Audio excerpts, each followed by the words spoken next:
Alors, what's on the menu today? The monotonic divergent series of square numbers. The infinite sum of the square numbers starting from 1 plus 4 plus 9 plus 16 plus 25 plus 36, etc. is equal to 0. So we will, on this video, we will do 8 proofs of that fact and understand why it's equal to 0 and what does that mean. Proof number 1, generating function. So let's call GF for generating function, the ordinary generating function for the monotonic divergent series of square numbers. So GF of x can be expressed as 1 plus x over 1 minus x cubed. And that is equal, if you expand it, to 1 plus 4x plus 9x squared plus 16x cubed plus 25x fourth, 36 if x to the fifth, etc. So if we evaluate the above function, generating function, with x equal 1, we obtain gf of x, therefore gf at 1, which is 1 plus 4 plus 9 plus 16 plus 25 plus 36. As you can see, we replace by 1, that's what we get. So if we replace 1 here, we have 1 plus 1 over 1 minus 1 cube, which is 2 over 0 cube, which is infinity. So if we apply the fundamental theorem of divergent series of integers, we conclude that the monotonic divergent series of square numbers is unstable because the value of the ordinary generating function at the value of x generating the series is equal to infinity. In other words, not a finite value, therefore it's unstable. Therefore, we cannot determine the sum of the divergent series by evaluating its ordinary generating function with the value generating the series, in that case x equal 1. So, in other words, that one is not a proof.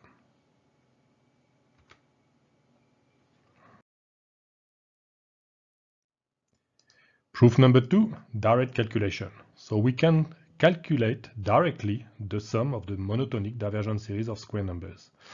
We can use the monotonic divergent series of triangular numbers. You know your triangular numbers, 1 plus 3 plus 6 plus 10 plus 15 plus 21. Let's open the toolbox. You know the expression for the triangular numbers, n plus 1 over 2. So the sum from 1 to infinity of the triangular numbers is equal to negative 1 over 24. So we plug that in. And the other one that we need is, again, the divergent series, monotonic divergent series of triangular numbers, single shift. You can see we shifted to the right hand side with 1 once, and we filled in the space with a 0. So single shifted monotonic divergent series of triangular numbers. So same expression, except that we start from 0, n equals 0 to infinity, and it's equal to plus 1 over 24. We plug that in.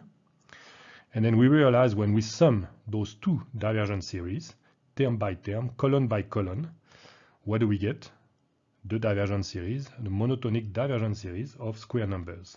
1 plus 0 equal 1, 3 plus 1 equal 4, 6 plus 3 equal 9, 10 plus 6 equals 16, etc. You can satisfy yourself that it works. And then we get, if we do that on the left-hand side, we must do that on the right-hand side. So we can sum the sums of each of those two divergent series, monotonic divergent series. Negative 1 over 24 plus 1 over 24 obviously will give you 0.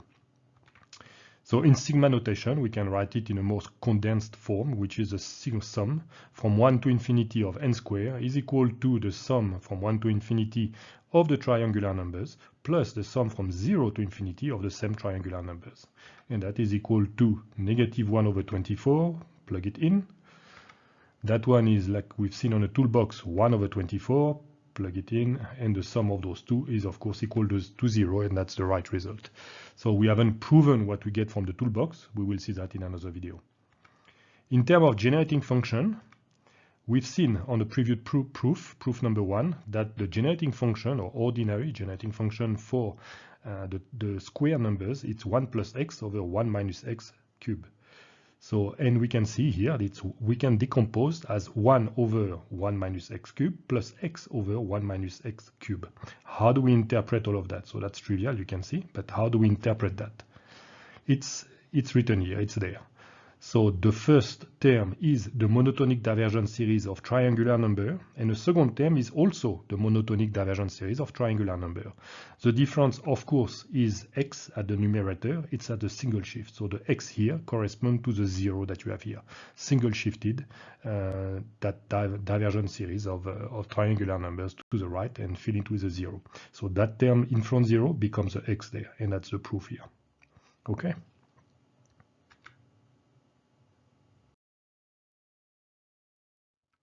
Proof number 3, another example of direct calculation. So in using the sigma notation, we could have gone to the result like this: sum from 1 to infinity of the squares, and we write it as a sum from 1 to infinity again, n plus 1, which it's called sometimes the pronic numbers or oblong numbers, minus the sum of 1 to infinity of the natural numbers, n. So if you develop all of that, let's open a toolbox. The sum from 1 to infinity of those pronic or oblong numbers is equal to -1 over 12. And then the sum of 1 to infinity of the natural number, you know, it's also -1 over 12. So if you plug those ones, -1 over 12 and the other one, what do you get? -1 over 12 plus, because of the minus sign, 1 over 12, which is of course equal to 0. And that's also a good proof of the sum from 1 to infinity of the square numbers. All right.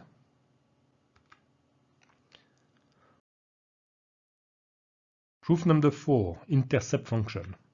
So step 1, we follow the same step as the previous videos. Calculate the partial sum. We always start with that.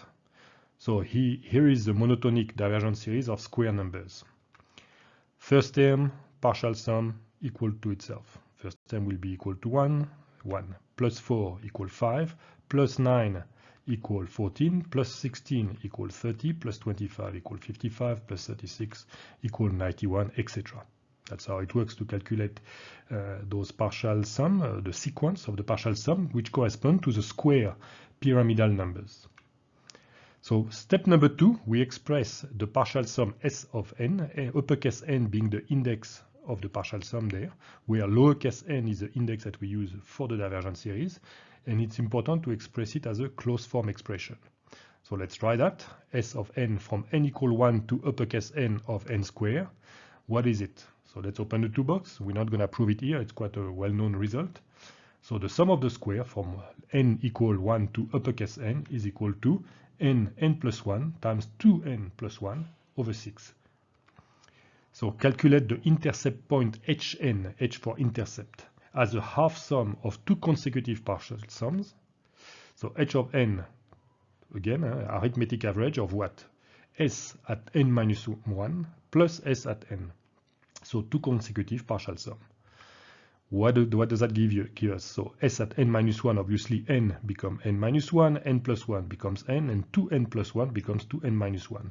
And because we take the arithmetic average, we divide by 2, the denominator 6 becomes 12. Plus sn, same expression that you have here, divided by 2, because of the denominator over 12. Then we need to simplify. If you take pen and paper, you can satisfy yourself. You'll get n times 2n squared plus 1 over 6. So, assuming s of 0 equals 0 again, we start from uppercase n equal 1 and we're using n minus 1. So we have to make a convention that s at 0 for uppercase n equal 1, s at 0 is equal to 0. Simply to say that before we start the first term of the sequence of partial sum, we assume there is a 0 in front. So we move to step 3b now, express the continuous intercept function h of x by replacing n with x. In other words, replacing the discrete variable by the continuous variable. So it's simple, you just write the formula that you calculated on the previous step and then you replace n with x. And this time, of course, x is a real value. Run out of space, let's scroll down to the next board.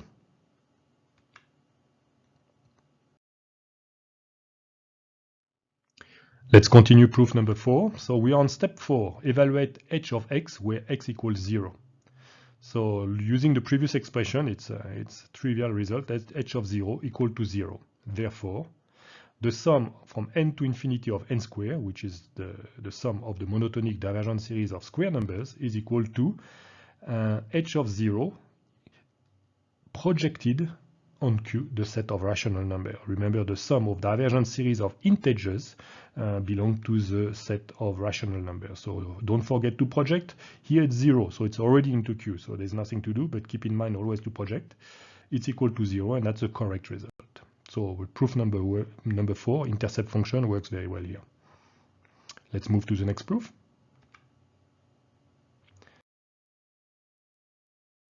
Proof number 5, partial sum integral, the PSI proof. So step number 1, as the previous video, calculate the partial sums.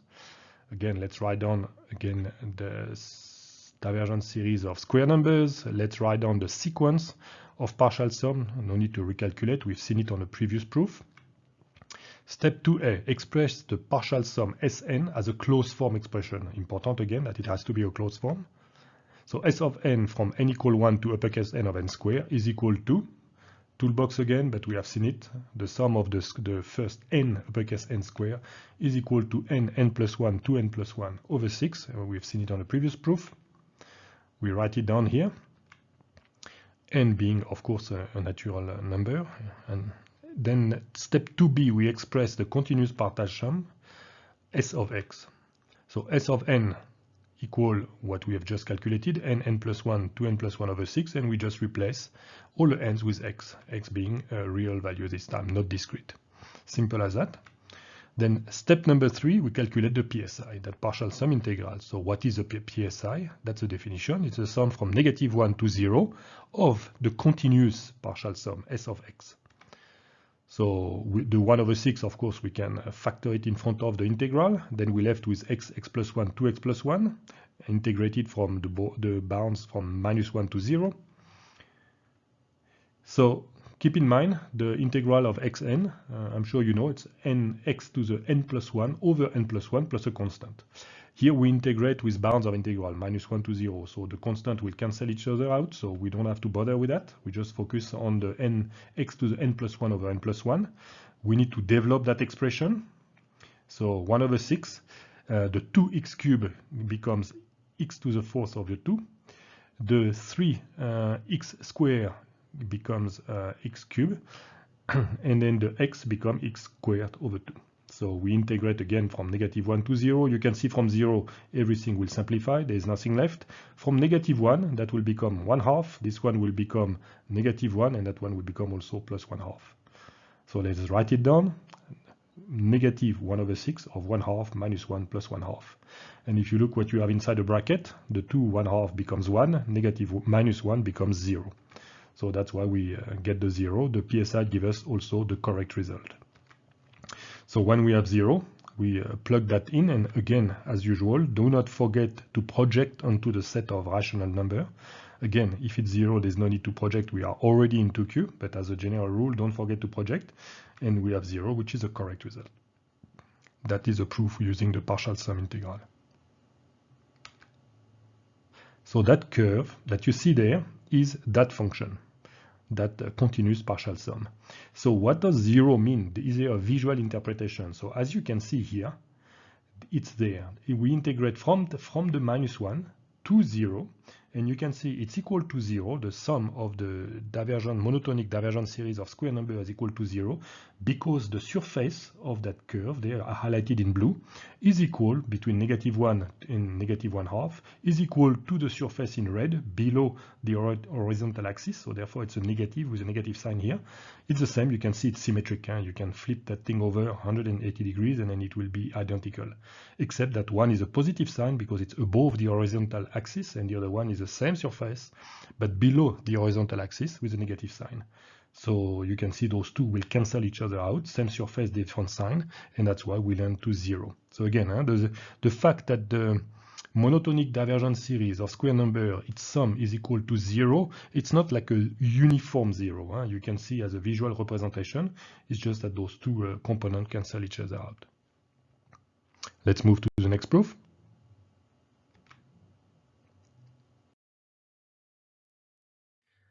Proof number 6, Ramanujan summation. So now we're going to use a formula from Srivastava Ramanujan.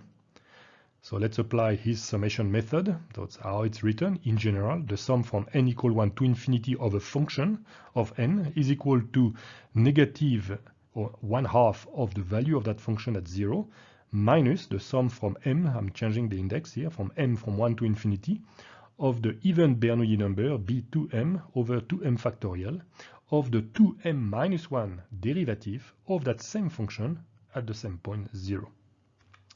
So where b2m is a 2m's, and actually 2m's plus 1 Bernoulli number, simply because the Bernoulli number start at b0 equal 1. So strictly speaking, it's 2m plus 1 Bernoulli number.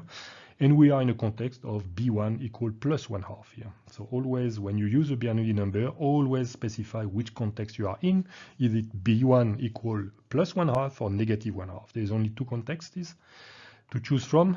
You have to know which one you're in. Huh? So if we define f of n as n squared for every n greater or equal to 0, so like whole numbers, then f of n equal n squared, therefore f of 0 equals 0. That's relatively easy. The derivative of n squared is 2n, so derivative at 0 is equal to 0. The second derivative, f second or double prime, is equal to 2. So now the value will be different here. F second or f double prime at 0 is equal to 2. And after that, when we keep on derivative, of course, if you derive a constant, it keeps on doing 0, and then whichever value of n, it will give you 0. And that is for every value of m greater or equal to 2. So now we need to plug all of that into the formula of Ramanujan. So we obtain the sum from n equal 1 to infinity of f of n is equal to the sum from n equal 1 to infinity of n squared, which is equal, we plug what we got, so minus f of 0 over 2. And because all the values are equal to 0 from n equal or greater or equal to 2, we only have to bother for the value of m equal 1, which gives us b2 over 2 factorial, and that's that expression from m equal 1, and the first derivative m equal 1, so m prime of f prime of 0, the first derivative of f at 0. So now let's plug the value. We know f of 0 is equal to 0, and we know f prime of 0 is also equal to 0. Those two values, we plug them here. And that gives us, of course, minus 0 minus b2 over 2 factorial, it's equal to 0. So b2 is equal to 1/6, but here, because of that f prime of 0 being equal to 0, doesn't really matter which value it is, but yeah, it will have been actually minus 0 over 12, 1/6 times 2 over 2 factorial. And that's the correct result. Next proof.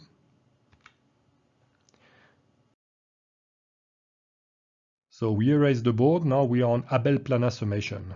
So let us apply Abel-Plana, the two mathematicians from the first half of the 19th century who discovered that formula relatively independent from each other relatively at the same time, 2-3 years apart. So Abel-Plana's summation method for monotonic divergent series. It's important. There's two formulas, one for monotonic, one for alternate divergent series. Sum from n equal 1 to infinity of fn.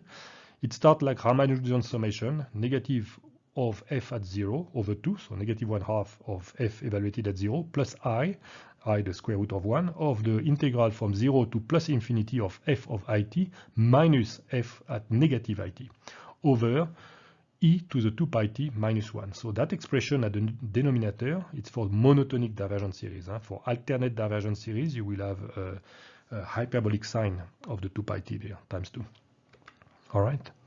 So using f of s equal s squared, this time s is not an integer, it's a complex variable, and you can see we are in a complex domain here.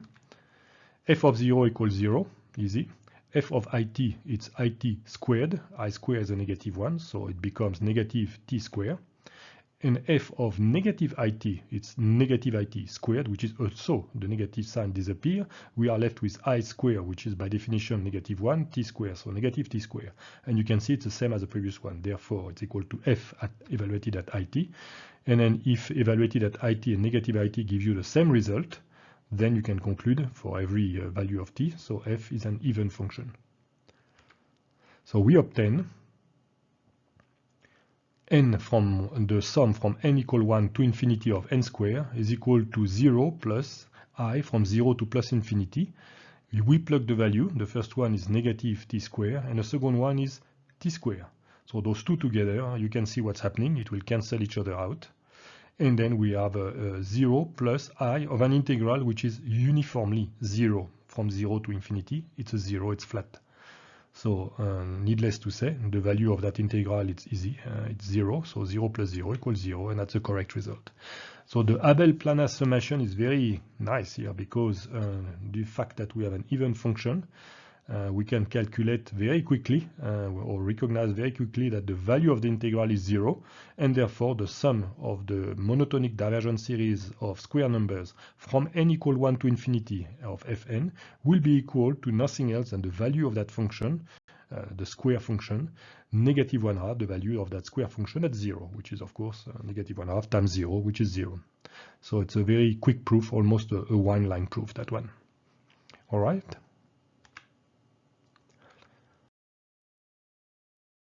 Smaller board here for the last proof, the Riemann zeta function. The Riemann zeta function, zeta of s, and the Greek letter zeta of s is defined as, zeta of s is the sum from n equal 1 to infinity of 1 over n to the s, s being here on the complex plane.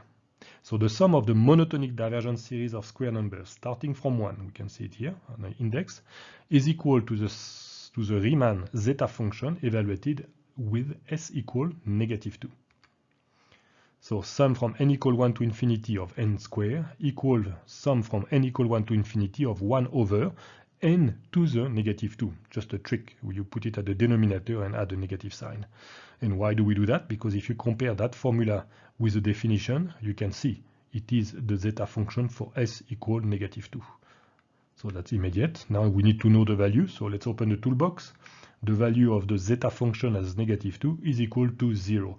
In fact, the Riemann zeta function evaluated as any even negative number, not 0, but even negative number, minus 2, minus 4, minus 6, etc., they are all equal to 0.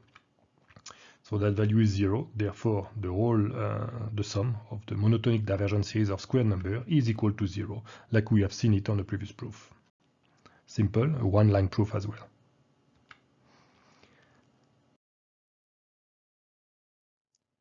So last proof for this video, proof number 9, Dirichlet eta function.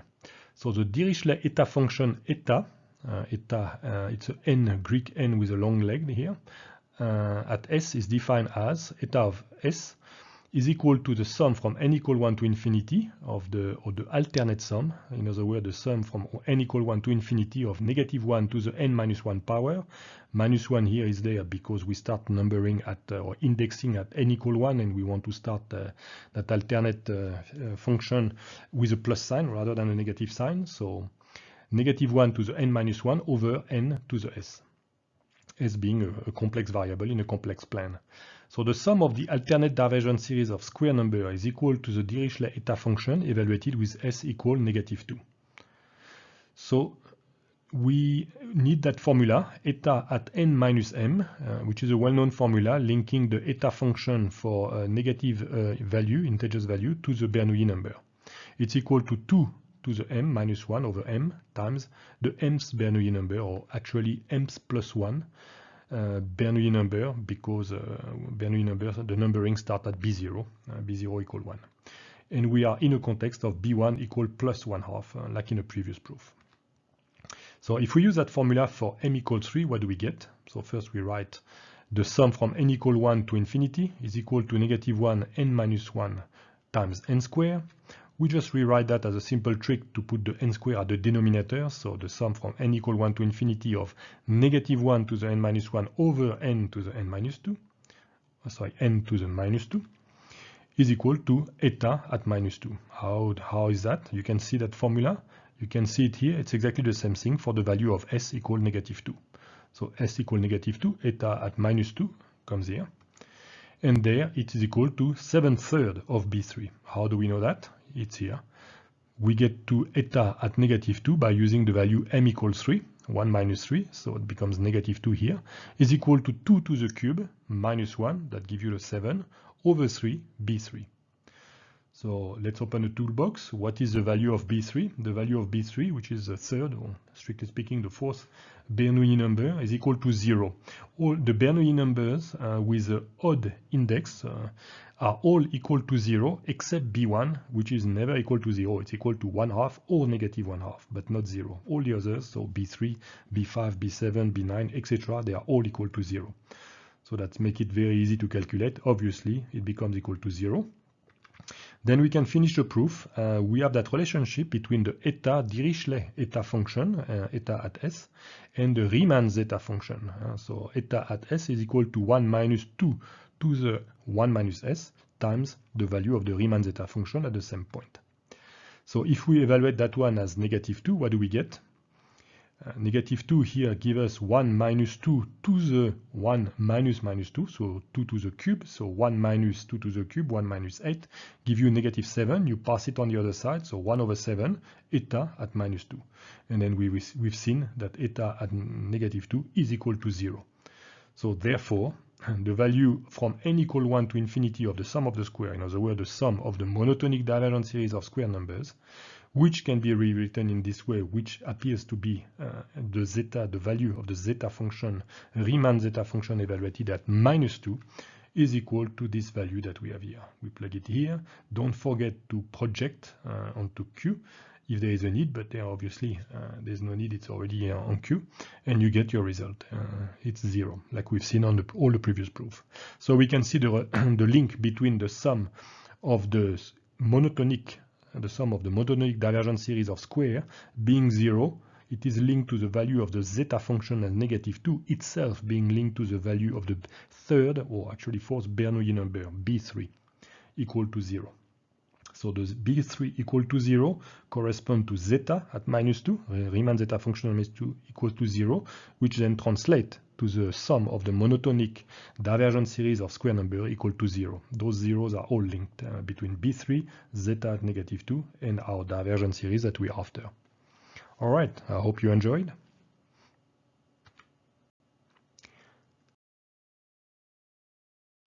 So in summary, we've seen in this video that the sum of the monotonic divergent series of square numbers from 1 to infinity is equal to 0. And we went through 8 proofs. Only one proof didn't work, the generating function, because this divergent series is unstable. Therefore, we can't evaluate its sum straightforwardly using the generating function. All right, thank you.